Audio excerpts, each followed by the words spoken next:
मातृभाषा को केते भल पाइबा मातृभाषा प्रति आम मन केते जे ममता रही से संपर्क आलोचना करने को चाहूँगी। मातृभाषा कहले आम कौन बुझे मार भाषा को मातृभाषा अर्थात आम आम माँ को जो भल पाचे आम भाषा को से भल पाइबार आवश्यकता रही। जो देश निज मातृभाषा को जो राज्य निज मातृभाषा को सम्मान दिए से देश और से राज्य उन्नति तर शिखर दे पहुँची पारे।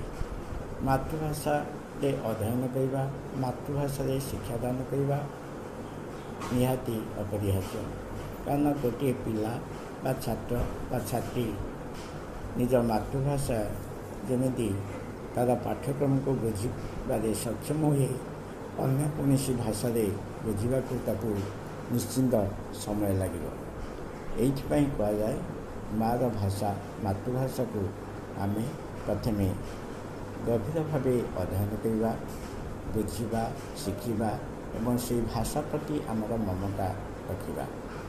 ये आगे कहुए मातृभाषा ममता जाहुले जननी नहीं ताकू जदि जानी गणरे गणिबा अज्ञानी रे कहीं उच्च होगापी कर जदि आशा उच्च कर तेरे निज मातृभाषा।